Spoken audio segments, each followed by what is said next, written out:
Bien joué, bien joué.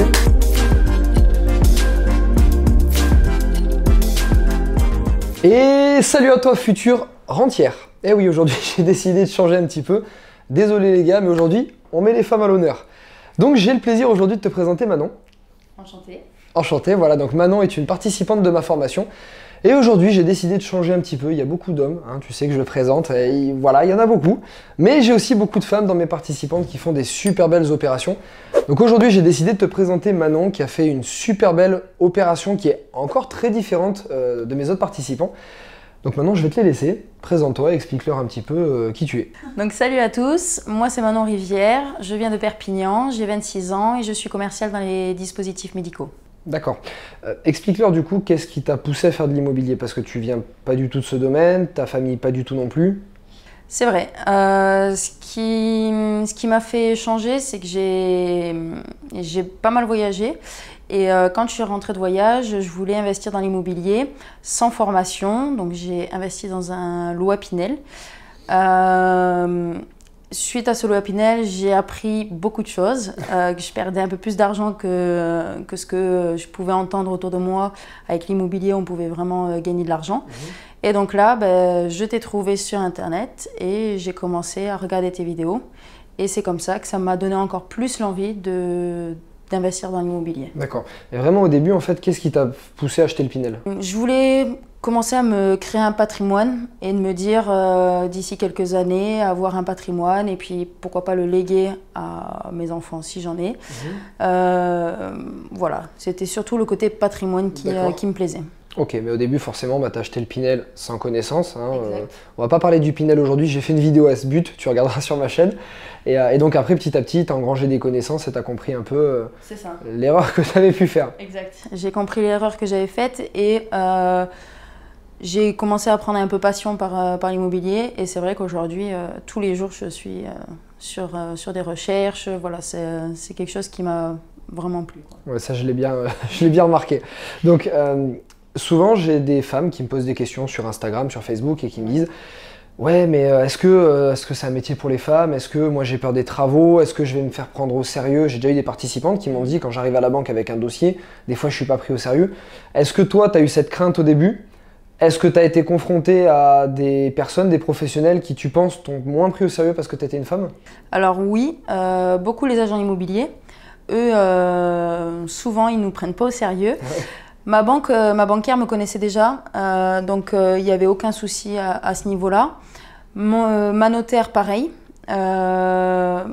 Donc vraiment, moi, à part les agents immobiliers, et après, c'est vrai qu'avec l'opération que j'ai faite pour ma RP à Montpellier, les artisans, au début, c'était moi, c'était ma réticence de me dire comment ça va se passer avec les artisans. Voilà. Donc au début, en plus, pour la petite histoire, je voulais prendre un maître d'œuvre.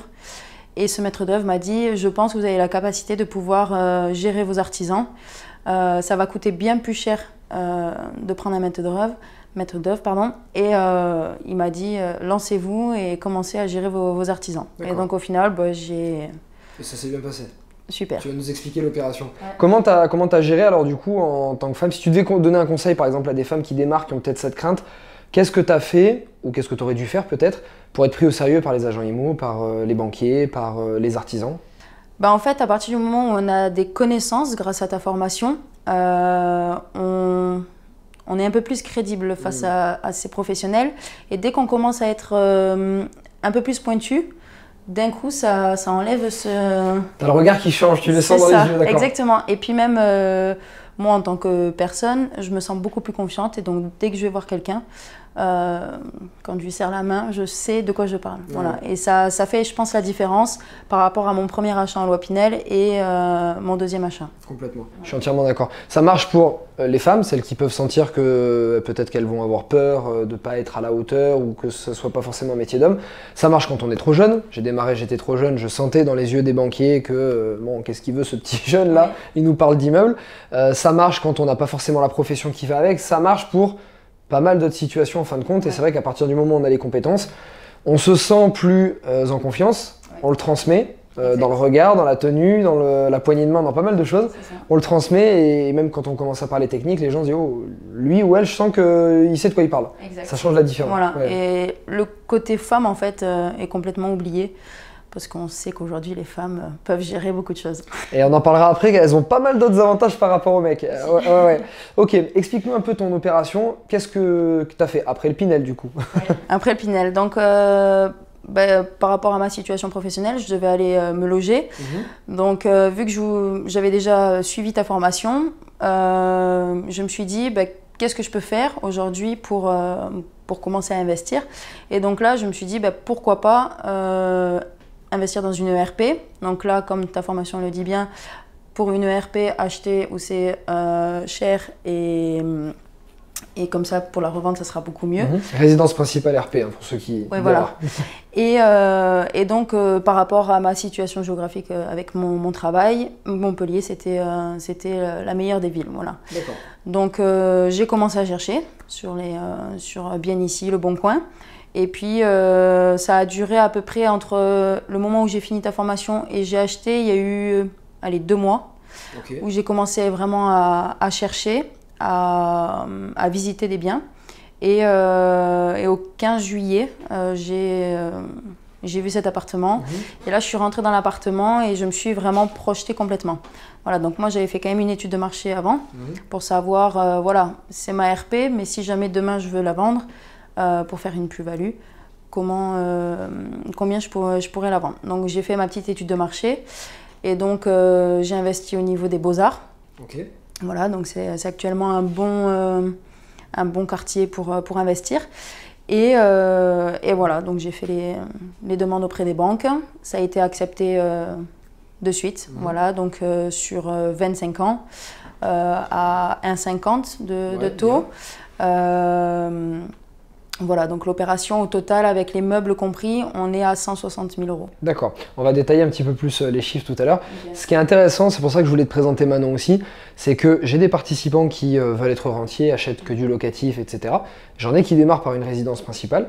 Et Manon, en fait, s'est dit, voilà, je dois me loger, plutôt que soit de jeter un loyer et être locataire, soit d'acheter une résidence principale comme tout le monde et de ne pas faire une bonne opération, parce que quand on achète pour se loger, on achète avec le cœur, on achète parce que ça nous plaît. Là, elle s'est dit, ok, je peux transformer quelque chose et faire quelque chose qui me plaît à moi. En plus, maintenant que j'ai des connaissances, je vais bien analyser, comme ça le jour où je revends, parce qu'un jour forcément elle va revendre, eh ben, je ferai une plus-value d'un montant qui sera pas mal, on va te le dire tout à l'heure. Donc vraiment, le but c'est que même une personne qui achète un seul bien une fois dans sa vie, à partir du moment où elle a les connaissances, elle peut faire 10 000, 15 000, 20 000, 50 000 €, voire même plus, de plus-value sur un bien. Elle s'est logée, elle a fait une plus-value juste parce qu'elle a eu les connaissances, sans forcément parler d'être rentier. C'est vrai. Ok, bon, génial. Alors, les chiffres de ce bien, parce que malheureusement ici on est à Toulouse par rapport aux autres interviews, son bien est à Montpellier. On peut pas le visiter du coup, mais explique-nous et on va te mettre pas mal de photos de ce bien. Donc alors, donc c'est un bien qui se situe donc au quartier Beaux-Arts. Donc c'est un bien que j'ai acheté 120 000 €, avec les frais de notaire. Donc là j'ai fait une grosse négociation. Donc ça, dû à ta formation, c'est vrai que ça m'a vachement aidé. Il était affiché à combien? Il était affiché à 145 000. Ah, ça fait une belle négo. Ouais. Voilà. Ouais. Donc avec frais de notaire tout inclus, donc 120. Et j'ai fait 40 000 € avec les meubles de travaux. D'accord. Travaux et meubles compris. Voilà, on est à... T'as évidemment tout fait faire. Complètement. Ouais. J'ai vraiment tout fait faire. Donc pour la recherche des artisans, j'ai fait la demande auprès de ce maître d'œuvre qui m'a dit que j'étais capable de pouvoir gérer ces artisans. Ok, je ne suis pas de la région, je ne connais aucun artisan, comment réussir à chercher? Il m'a dit, écoutez, le feeling passe plutôt bien par téléphone, j'ai envie de vous donner un contact. Je vous donne ce contact-là et ensuite, lui, il va pouvoir vous conseiller d'autres personnes. Et donc, c'est ce qui s'est passé. Donc, j'ai contacté le maçon. Et le maçon, lui, m'a conseillé l'électricien, le plombier, la peintre, voilà, tout ça, le menuisier. Donc là, j'ai vraiment tout fait refaire, du sol jusqu'au plafond, en passant des menuiseries, électricité, plomberie, vraiment tout a été refait. Voilà, donc, et au niveau des meubles, il n'y avait rien, donc j'ai tout acheté pareil, neuf. Ok, super. Valeur de ce bien aujourd'hui, alors même si tu comptes vivre dedans un bon moment, valeur de ce bien si tu devais le revendre? Aujourd'hui, on est à peu près à 190 000 €. 190 000 € en prix marché, c'est-à-dire sans forcément le côté coup de cœur. D'accord. Voilà. Et il t'a coûté? 160. 160. Avec meubles. Donc j'ai mis, je crois, 5 000 € de meubles, donc voilà, 155. D'accord. Ouais, si jamais tu devais revendre avec les meubles, ou sinon tu les récupères de toute manière. Et après, je peux les revendre. Exact. C'est pas mal quand même, le fait d'avoir des connaissances, 30 000 € de plus le jour où tu vends. Ouais. C'est quand même pas mal. Pas mal. Ok, bon, excellent. Donc on t'a montré ces photos, j'espère que tu as vu un petit peu la différence et le avant-après de cette opération. Ouais. Alors, est-ce que tu as fait des erreurs, parce qu'on en fait toujours, est-ce que tu as fait des erreurs sur cette opération? Et si oui, quelle est là ou les 2 plus grosses erreurs que tu as faites et qu'est-ce que tu ferais aujourd'hui pour faire différemment? C'est pas forcément une erreur, mais quelque chose que je ferais pour la prochaine fois, c'est j'ai fait vraiment un peu plus à mon goût parce que c'était mon premier.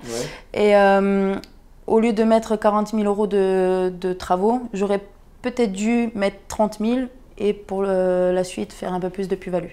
Et je pense que j'aurais pu vraiment gérer à ce niveau-là pour mettre des matériaux aussi beaux et moins chers. Okay. Et faire une plus grosse plus-value. Tu as des exemples de matériaux que tu as mis et tu dis voilà, ça augmente pas forcément la valeur du bien, mais j'aurais peut-être dû prendre moins cher. Alors j'ai mis ce mur de pierre. Ouais. Voilà, donc en parlant avec Caroline, c'est vrai que quand on regarde les photos et même moi quand maintenant je suis à l'intérieur, je me dis c'est vrai que ça fait joli, mais je pense pas que ça donne vraiment une grosse plus-value. Voilà, donc ça m'aurait évité quand même presque 600 ou 700 € de frais. Au niveau de la salle de bain, pareil. Et au niveau de la cuisine. Voilà, j'ai vraiment privilégié une grande cuisine ouverte. J'aurais pu réduire les coûts. Ouais. On est sur une cuisine à peu près de 7 500 €. Effectivement, tu aurais pu... donc voilà, donc ça commence à faire assez cher et j'aurais pu faire réduire ces coûts pour la suite, le jour où je veux le vendre, j'aurais pu faire une plus grosse plus-value. Voilà. Enfin déjà 30 000 € le jour où tu revends, c'est déjà pas mal. Okay, mais on en veut toujours plus. On en veut toujours plus, mais je sais que tu as cette envie de progresser. Okay. Ouais. Donc ça c'est vraiment... j'ai fait la même erreur aussi sur mon premier appartement à Budapest. J'ai mis des matériaux, c'était mon premier, je rêvais d'un appartement avec certaines choses. Et j'ai fait aussi la même erreur de mettre des matériaux un peu trop chers par rapport à la gamme de clientèle à qui je louais. Ouais. Forcément on fait un peu l'erreur. Il y a quelque chose dont j'ai envie de parler, je profite que tu es là du coup. Ouais. On a parlé tout à l'heure au début du fait que des fois je reçois des messages de femmes qui me disent voilà j'ai peur parce que les artisans, j'ai peur de pas paraître professionnel devant des agents IMO, etc. Mais il y a aussi quelque chose, il faut le dire, qui est un bon point pour les femmes, que nous les mecs on a un peu moins, ou alors il faut beaucoup plus travailler, c'est le relationnel avec les autres. Est-ce que tu as eu une expérience, parce que vous, les femmes qui êtes là, qui nous regardent, vous avez clairement un sens relationnel qui est beaucoup plus évolué que nous en général, que les mecs, et donc l'immobilier, c'est que du relationnel. C'est créer un bon feeling avec tous les professionnels, avec les locataires, avec les futurs acheteurs, etc. Donc des femmes qui sont très douées dans l'immobilier ou dans l'entrepreneuriat d'ailleurs, réussissent en général des fois même mieux que des mecs parce qu'elles ont ce sens relationnel en plus. Exact. Et moi là-dessus, si j'ai un conseil à donner, quand j'ai rencontré tous les artisans, je leur ai tous donné un rendez-vous, donc je leur ai donné un rendez-vous au VNB de Montpellier en leur disant voilà, je vous paye un coup et on va essayer de discuter, de voir au niveau planning comment ça peut fonctionner. Me présenter, se présenter aussi parce qu'il y en avait 3 je crois qui ne se connaissaient pas. Donc ça a permis autour d'une bière c'est toujours plus agréable. Ouais. Et donc ça a mis une bonne ambiance. Et le fait que ça soit assez cadré, j'avais un planning, donc chacun a mis des petites croix sur le planning de qui commence, qui fait quoi. J'avais fait un papier avec tous les numéros de téléphone de chacun. Comme ça, ils n'avaient pas besoin, s'il y avait un jour un retard, ils appelaient l'autre pour pas qu'il vienne pour rien. Donc ça a permis, aujourd'hui je suis assez contente parce que ça a permis de créer un peu une équipe d'artisans. Aujourd'hui ils ont super bien communiqué et donc dès qu'ils peuvent, ils essaient de travailler ensemble. Donc imagine demain tu refais une opération, tu sais à qui faire appel. Parce que tu as créé ce lien, cette confiance avec eux. Exact. Et si je devais faire une autre opération dans une autre ville, je referais le même procédé. C'est-à-dire essayer de réunir tout le monde et de créer ce lien avec chacun. Excellent. Super conseil du coup. Voilà. Parfait. Alors maintenant, qu'est-ce que ça a changé pour toi la formation? Parce qu'on l'a vu avant, tu as acheté un Pinel. Ok, bon, on va pas repasser sur le Pinel, désolé, mais voilà, tu sais très bien, ok, je t'ai suffisamment dit. C'est bon. Qu'est-ce qui s'est passé avant la formation et après la formation? Déjà en termes d'état d'esprit dans ta tête, comment tu vois les choses maintenant? complètement différemment. Aujourd'hui, je m'aperçois réellement qu'on peut réussir en partant de rien. On peut réussir à faire beaucoup de choses. Par rapport à quand j'ai investi dans le Loi Pinel, je voulais investir, moi, c'était investir dans le neuf, parce que sur la durée, bah, c'était le mieux. Oui. Fiscalement, je pensais que c'était le mieux aussi. Et aujourd'hui, grâce à ta formation, donc il y a le côté fiscal, et aussi j'avais une énorme peur sur le crédit. Alors moi, dans la famille, c'était impossible de faire des crédits, voilà, c'était compliqué. Et au final, aujourd'hui, maintenant, faire des crédits, j'ai plus du tout aucune peur, parce que je sais que bah, ça s'autofinance, voire plus, donc voilà, il y a très peu de risques. Et sur le côté fiscal, bah, aujourd'hui, grâce à la formation, j'ai appris énormément que c'est mieux d'investir dans l'ancien, rénové, et puis fiscalement, c'est beaucoup mieux. Face aux professionnels, bah, je suis beaucoup plus confiante. Et aujourd'hui, j'ai envie d'investir. De tout bouffer. Voilà. Ouais, je le sais. Et en fait, souvent, on dit, si c'était si facile, tout le monde le ferait. Donc ça, j'adore comme phrase. Et souvent, ce que je réponds, c'est non, c'est pas facile parce qu'il faut énormément de temps, de recherche. Mais si on commence à rentrer dans le vif du sujet, souvent on prend passion. Et ce temps-là, on le voit plus. Ouais. Moi, tout au début, quand j'ai cherché le bien, jusqu'à 3-4 heures du matin, des fois, je me disais, là, il faut aller dormir, quoi, parce que dans 2 heures, il faut que je me lève. Et au final, en fait, on se prend au jeu et puis ça devient vraiment une passion. Ouais. C'est vraiment cette passion et cette reconnaissance de se dire, c'est quelque chose qu'on fait rarement dans le salariat, c'est de dire, je fais un projet du tout début, c'est moi qui l'ai réfléchi, c'est moi qui vais choisir, je fais tous les plans, jusqu'à la fin, au moment où je vais le donner à des locataires qui vont être super contents, que je vais le vendre à quelqu'un qui va être super content. Tout de A à Z. Aujourd'hui, dans quel métier en salariat, déjà des fois même dans l'entrepreneuriat, mais dans quel métier on a autant de reconnaissance pour avoir tout fait de A à Z? Moi, j'en connais pas beaucoup. Moi non plus. J'en connais pas beaucoup. Moi non plus, j'essaie de réfléchir, mais j'en ai pas là. Donc voilà, c'est aussi ça, malgré que y a aussi le fait que financièrement et au taux horaire, c'est hyper intéressant. On n'a qu'à prendre le nombre d'heures que ça t'a pris d'acheter cet appartement. Si imaginons que tu le revendais immédiatement, 30 000 €. Je pense que tu es au moins à 200-300 € de l'heure, minimum. Oui. Ouais. Voilà. Donc, il n'y a pas non plus beaucoup de métiers à 200 ou 300 € de l'heure. Et il n'y a pas non plus beaucoup de métiers où tu gagnes 300 € de l'heure et tu as aussi cette reconnaissance, cette passion. Et le truc de dire, il est 5 h du matin, faut que j'aille me coucher, mais non, faut que je trouve mon appartement parce que j'adore. Et en plus, c'est de la reconnaissance, en fait, on se la donne soi-même. On n'est pas obligé d'attendre quelqu'un pour avoir cette reconnaissance, parce qu'à partir du moment où on fait une plus-value ou qu'il y a un locataire qui paye tous les mois pour rentrer dans l'appartement, bah, c'est une reconnaissance personnelle, quoi. Et donc ça, c'est hyper gratifiant. Excellent. Si tu devais retenir une chose de la formation qui t'a le plus plu, ou qui a le plus changé ton état d'esprit, ou qui t'a le plus servi, ça serait quoi? J'ai 2 choses. Le crédit. Donc là, aujourd'hui, zéro peur. Donc même des fois, ma banquière, elle me dit, calme-toi. Ça va bien se passer. Et la fiscalité. La fiscalité, ouais, c'est vraiment le point. Au final, on s'aperçoit vraiment... Comme tu dis régulièrement, l'État donne le jeu et nous, on a seulement besoin de lire les règles du jeu et voilà. Et après, ensuite, on arrive facilement à le faire. Et puis, c'est vraiment donné à tout le monde, quoi. J'ai pas fait des grandes études et j'arrive à très très bien comprendre, donc voilà. Manon, merci beaucoup pour cette interview, c'était génial et je suis persuadé que ça leur a plu. Donc, futur entier et ce coup-ci, encore plus que d'habitude, futur entière. Comme d'habitude, mets un like sur cette vidéo, déjà moi ça va me motiver à te faire encore plus d'interviews comme ça et ça va motiver Manon à avoir pris ce temps pour te donner ses conseils, son expérience et j'espère qu'en tout cas ça a pu t'inspirer et te donner plein de courage pour faire plein d'autres opérations. Écris-nous en commentaire également qu'est-ce que tu as pensé de cette interview, de Manon, de cette opération et on sera super content de lire ce commentaire et Manon encore plus, j'en suis sûr. Comme d'habitude, je vais te souhaiter une très très bonne journée, la patate, la motivation, plein d'opérations rentables et je te dis à très très bientôt pour une prochaine interview. Salut!